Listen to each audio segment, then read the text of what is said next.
Trust. I have come to believe that to be able to truly trust may be one of the biggest challenges I've faced in my life. I had struggled with this vast concept continuously for many years until I decided to truly make an effort to understand how trust manifests itself in life.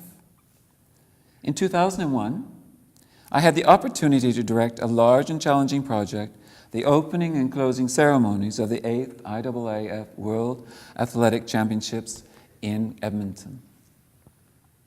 After taking a few months off to recover from the job, I decided to take 3 weeks at a meditation and yoga retreat in Ganeshpuri, India. After spending my days in meditation, silence, chanting, and reading, I left the ashram in a state of bliss. I could not have been in a more open and receptive state of being. I felt as though the world was new, and I was observing and experiencing it through a new pair of glasses. After leaving the ashram, I intuited that something much bigger was beginning to happen inside of me. I could not put my finger on it, what it was at all. I just knew I felt something fresh, new. Nevertheless, it was also uncomfortable, and I felt at times as if I was living in two parallel universes. One was a spiritual inner world, and the other was the practical, professional, everyday world. On my arrival home, I began to look for work again. I thought how great it would be to have a new project, fresh, invigorate, and excite me. No work opportunities had come out of the last project. In fact, absolutely no job prospects were on the horizon, and I wondered, what was I going to do? I made all my usual contacts in skating, live events, and film worlds, but I kept hitting dead ends. It was so bizarre, and I couldn't remember a time like this before in my life. I sensed frustration mounting, and a bit of panic seemed to be setting in. My blissful state was evaporating, and my savings were diminishing. During this time, I had been corresponding with my roommate from Ganeshpuri, and I told him about my situation. He wrote some interesting thoughts to me. Use this precious time wisely and learn from your experience in India. Listen to what was being spoken to you. Listen to your inner guru. Allow the expansion of your blissful state to see new horizons. Be wise and trust in the messages you are being given. We are rarely in life given the gift of time in life to do this reflection and move within. Trust. And when it seems that you are losing the power of trust, go deeper inside and trust more. You will be supported. Well, I was definitely receiving the message. I listened to the words from my roommate and really sensed deep inside he was right. This was the spiritual universe speaking loudly. Every day, I began to visualize, set intentions, and meditate on trust. And when doubt appeared with its uncomfortable face, I would again believe in trust. As this was happening, I was feeling that some real changes were happening to me spiritually in the way I was observing and responding to life. I could also sense inside of me that something was telling me to leave Vancouver for a while. It was rather an uneasy voice that was speaking to me. I wasn't sure if I should listen or not. I didn't want to make a mistake. I was uncertain of where I was being led. I thought, how can I make a move when there is not much money in my accounts, no concrete possibilities, and when my mother is at her advanced age? Trust. I kept saying to myself, something will come about.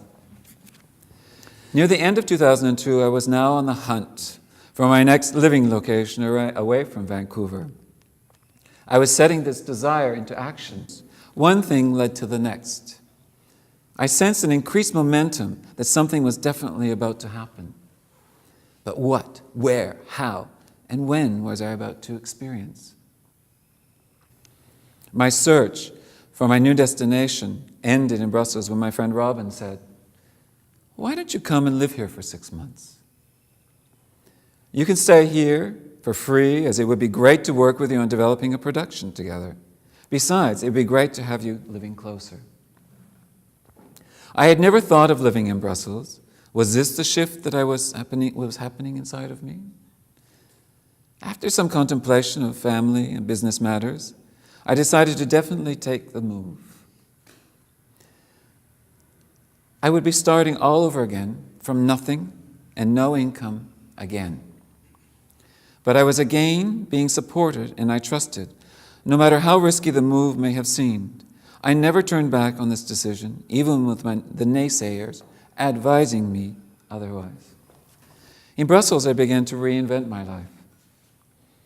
A few weeks into my new life in Belgium, I made the decision to spend my 50th birthday in India. I was about to write to a friend in India to tell him my plans when another friend emailed me exactly at the same moment, asking if I wanted to go to India with him on a business class ticket for free. I couldn't believe what I was reading. Trust. So many wonderful situations occurred in those 2 years during my discovery and practicing of trust. I could feel my universe powerfully coming together, with each one supporting the other. I never in this whole period thought I would end up on the street or starving or without ambition or support from friends, family, or financial sources. I trusted that all would work out with the kindness and support from everyone around me. When one situation ended and I thought, "Oh, now the end is near, what will I do?" Another situation appeared that supported my belief and trust. My life just became more vibrant and full. How I got the money is beyond me, but I was supported. Every person's life is different, and one may say, "I am lucky." Perhaps so, but when we are in the thick of change or hardship, and we don't see the luck at all, we still have a choice to trust.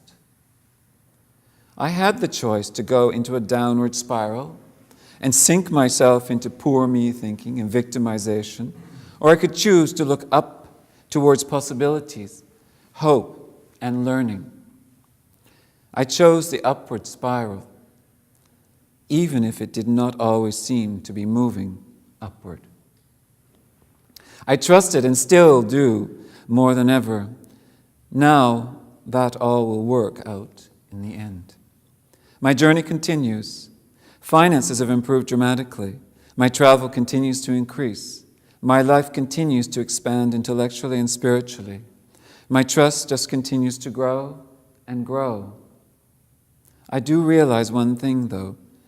There is a key to trusting. We need to believe that all will work out the best way, no matter how difficult it can be. We need to support our belief with positive effort and action toward where we want to go, even if we may or may not know the direction. It is guaranteed to change along the way. It is about trusting we will make the right choices, and if they are not, they will become learning experiences, moving us forward in our journey towards trust and trusting the universe that exists within and outside of us. This is the bigger picture of life. My roommate in Ganeshbury was correct. You're being given this time to sort out some things in life. Trust, trust, trust. Open your heart to trust. Open your heart to put forward the effort. Open your heart so that trust can flow through it. Open the dam to let trust flow like a river towards the ocean. Your heart is what holds your power to trust.